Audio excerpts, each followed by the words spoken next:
ఏం నమ్ముతామో అదే ప్రజెంట్ అవుతుంది ఫీల్డ్లో. ఆ ఫీల్డే మనుషులు ఎక్స్పీరియన్స్ అవుతారు. This is science. ఇది మ్యాజిక్ కాదు, this is science. Spiritual science అంటారు. ఇదో పెద్ద సబ్జెక్ట్. ఇప్పుడు 90s ఏదో అనుకున్నారు. అందుకే PSSM is a spiritual scientific organization, extremely scientific, not normal ordinary science, high level science ఇక్కడ ఉంది.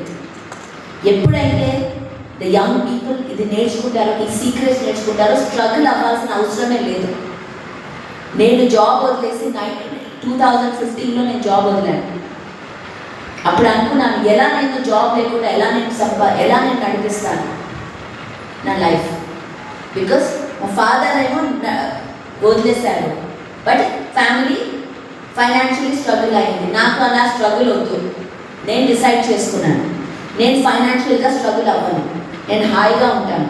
నేనే కాదు, నాతో ఉన్న వాళ్ళందరూ హాయిగా ఉంటారు. ప్రతి ఒక్క spiritual person extremely wealthy, extremely హ్యాపీగా ఉండాలని నా మిషన్. Every spiritual person. ఎందుకంటే స్పిరిచువల్ పీపుల్ స్ట్రెస్లో ఉండకూడదు. ఫైనాన్షియల్ స్ట్రెస్ అనే స్ట్రెస్ మనం అందరూ ఎక్స్పీరియన్స్ అయ్యాం. It is a stress. ఆ స్ట్రెస్లో ఉంటే హయ్యర్ థింకింగ్కి అవైలబుల్గా ఉండడం. Only people like Patriji, great masters, ఆ అవైలబుల్గా ఉండగలరు హయ్యర్ థింకింగ్. సో ఎప్పుడు హయ్యర్ వైబ్రేషన్లో ఉండాలి అంటే మనీ గురించి తెలుసుకోవాలి ఫస్ట్. మనీతో మన రిలేషన్షిప్ ఏంటి, ఎలా తీసుకొస్తుంది, ఎలా అవుతుంది, ఎలా మన గేమ్ని మార్చాలి, ఎలా మన యొక్క నమ్మకాలు మార్చాలి, ఏ నమ్మకం అయితే ఏది వస్తుంది reality. This is all science. ఇవన్నీ బిల్డింగ్ బ్లాక్స్. సో నేను అలా డిసైడ్ చేసి I created whole new moment, spiritual entrepreneurs. అంటే లీడర్షిప్ రోల్స్లో స్పిరిచువల్ పీపుల్ ఉన్నప్పుడు ఎక్కువ సర్వీస్ జరుగుతుంది, ఎక్కువ ఇంపాక్ట్ జరుగుతుంది, మనీ కూడా ఫ్లో అవుతుంది. అలా ఉండదు ఒక చోట. ఎప్పుడైతే స్పిరిచువల్ పీపుల్ లీడర్షిప్ రోల్స్ తీసుకుంటారో, సో ఐ ఇన్వైట్ ఎవరైతే young generation, if you are struggling with money, with job, with పిల్లలు, విత్ సోషల్ థింగ్స్, స్ట్రగుల్ అవ్వాల్సిన అవసరమే లేదు. Very very easy to move forward in life. ఎప్పుడైతే మనం నుంచో ఈ సైన్స్ నేర్చుకుంటామో, మన యొక్క ఈ థింకింగ్ మార్చి సాధన చేసి ఎనర్జీని ఇంక్రీజ్ చేసుకుంటామో, this is the formula. High vibration, high energy, right thinking and ownership తీసుకోండి. వస్తారులే, ఇంటికి వస్తారులే, చెప్తారులే, ఏదో కోర్స్ వస్తుందిలే, చేస్తాంలే, రీల్ వచ్చింది వాళ్ళ బాగుంది చూద్దాం చేసుకుందాం, మార్నింగ్ రొటీన్ వచ్చింది. యూ నీడ్ అ స్ట్రాటజీ, ఒక planning and commitment. Then things will happen. So today ఇవాళ గురువుల గురించి కదా డే మోడర్న్ డే గురువుల గురించి చెప్తున్నాను. ఎందుకంటే ఇది యంగ్ జనరేషన్ టుడేస్ వరల్డ్కి చాలా అవసరం to understand what guru is, what coach is, what mentor is. Time waste చేయరు. ఎక్స్ట్రీమ్ హై ఎనర్జీస్ ఉన్నాయి, హై యాక్టివేషన్స్. ఈ పిరమిడ్ ప్లానింగ్ ఏదో లక్ష్మణరావు గారు ఎవరో చేయలేదు, ఒక గెలాక్టిక్ ఫెడరేషన్ ద్వారా జరిగింది. ఈ లొకేషన్ ఇది ఒక ఎనర్జీ, ప్రతి ఒక్క పిరమిడ్, అన్ని పిరమిడ్స్ ఒక ఎనర్జీ గ్రిడ్ లాగా యాక్టివేట్ అవుతుంది. ఇది దీంట్లో 5G వచ్చింది. 5G అంటే ఎక్స్ట్రీమ్ రేడియేషన్. ఇలా ఫోన్ నేను ఇలా పెట్టుకుంటే నా బ్రెయిన్ ఫ్రై అయిపోతుంది. This is reality. Extreme radiation, 5G, next 6G కూడా వస్తుంది.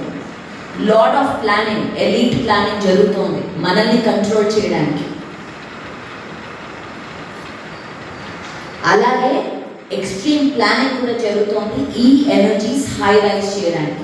సో ఈ పిరమిడ్ అనేది extremely powerful pyramid, extremely powerful. ఆ లొకేషన్ వాటర్. ఈజిప్షియన్ పిరమిడ్స్ పక్కన కూడా నైల్ రివర్ వెళ్తుంది ఇలాగే, రైట్? నిన్న సురారెడ్డి గారు చెప్పారు, దానికి శాండ్ స్టోన్ ఈజిప్షియన్ లాగా వేస్తున్నాను కలర్. ఈజిప్ట్ పిరమిడ్స్ యాక్చువల్లీ ఇప్పుడున్న కలర్లో లేకుండే, ఫస్ట్లో అది దాని మీద కడతాల్ పిరమిడ్ చూసారా మీరు? అలాగా వైట్ లైమ్ స్టోన్ ఉండేది ఆ పిరమిడ్ మీద, దానిపైన క్యాప్ స్టోన్ ఏమో గోల్డ్ క్యాప్ స్టోన్ ఉండేది. గోల్డ్ అనేది ఇంటర్ డైమెన్షనల్ స్టోన్. గోల్డ్ అనేది ఇట్ కెన్ ట్రావెల్ డైమెన్షన్స్, అందుకే గోల్డ్ అంత వాల్యుబుల్. అదేదో మనం వేసుకోవడానికి కాదు. గోల్డ్ ఎందుకు వాల్యుబుల్ అంటే it is inter dimensional stone. దానికోసం చాలా చాలా డైమెన్షన్స్ నుంచి ఎర్త్ ప్లానెట్కి వచ్చారు గోల్డ్ కోసం, because it can transform energies. ఆ గోల్డ్ క్యాప్స్టోన్ ఉండింది ఈజిప్షియన్ పిరమిడ్ పైన. దాన్ని of course in the years దొంగతనాలు జరగడం, ఎరోజన్ వల్ల ఆ కేసింగ్ అంతా పోయింది, వైట్ కేసింగ్ అంతా పోయింది. ఇజ్రాయెల్ నుంచి కూడా చూస్తే ఆ పిరమిడ్ వెలిగేది, అలా బుక్స్లో రాశారు, పిరమిడ్ బుక్స్లో ఈజిప్షియన్ పిరమిడ్. సో ఇప్పుడు ఉన్న పిరమిడ్ అలా ఉండేది కాదు, వైట్గా ఉండేది, ఎక్స్ట్రీమ్లీ వైట్, కడతాల్ పిరమిడ్ లాగా. ఇది శాండ్ స్టోన్ లాగా చేయడం కరెక్ట్ డెసిషన్. ఎందుకంటే ఈ time again every time rules మారుతాయి, గేమ్ మారుతుంది, ఫిజిక్స్ మారుతుంది. అప్పుడున్న ఫిజిక్స్ ఇప్పుడు లేదు ఎర్త్ మీద, ఫిజిక్స్ కూడా మారుతుంది. టైం అనేది ఒక ఎనర్జీ, టైం అనేది ఇస్ రిలేటివ్. ఇది చెప్పాలంటే ఇంకో 3 గంటలు హాయిగా కూర్చోవచ్చు. This is all science by the way. What is time, what is levity? Levity అంటే ఏంటో తెలుసా మీకు? Levitation, gravity, levity opposite forces. So ఎప్పుడైతే మనం ఈ సైన్స్ని అర్థం చేసుకుంటే మన అందరం లెవిటేట్ చేయొచ్చు, మన అందరం లెవిటేట్ చేయొచ్చు, గాల్లో తేలచ్చు. ఎప్పుడైతే ఫిజిక్స్ ఫ్రీక్వెన్సీని అర్థం చేసుకుంటామో, ఇదేదో మాయ కాదు, టైం ట్రావెల్ చేయొచ్చు మనం, టెలిపోర్టేషన్. ఇలా అప్పుడు సత్యసాయిబాబా చేసేవారు కదా, ఇలా గాల్లో తీసేవారు. That is all science, magic కాదు. ప్రతి ఒక్కరూ చేయొచ్చు సైన్స్ అర్థం చేసుకుంటే. ఇది 90s చెప్పినప్పుడు ఏదో మాయా ఏదో అనుకునేవారు. But today we have the science. Earth quakes create చేస్తున్నారు గవర్నమెంట్స్, ఆర్టిఫిషియల్ ఎర్త్ క్వేక్స్, మీకు తెలుసో లేదు. ఆర్టిఫిషియల్ సునామీస్, నిజం సునామీ కాదు అది, అది క్రియేట్ చేస్తున్నారు వార్స్ కోసం. కింద నుంచి సౌండ్స్ పంపిస్తున్నారు మైండ్ కంట్రోల్ చేయడానికి.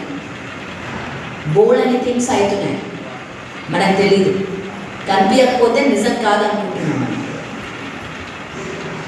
కానీ మనకి ఫిజికల్ ఐస్ కనిపించకుండా బోల్డ్ అని లైట్స్ ఉన్నాయి ఇక్కడ, ఫిజికల్ ఇయర్స్కి వినపడకుండా బోల్డ్ అని సౌండ్స్ ఉన్నాయి ఇక్కడ. మరి వినకపోతే కనిపించకపోతే నిజం కాదా? అల్ట్రావైలెట్ రేస్ కనిపించకండి, అది నిజం కాదా? నిజమే. సో అలాగా మనకి ఏది కనిపిస్తుందో అది రియాలిటీ కాదు. అది రియాలిటీ తెలుసుకోవాలి అంటే మన కాన్షియస్నెస్ రైజ్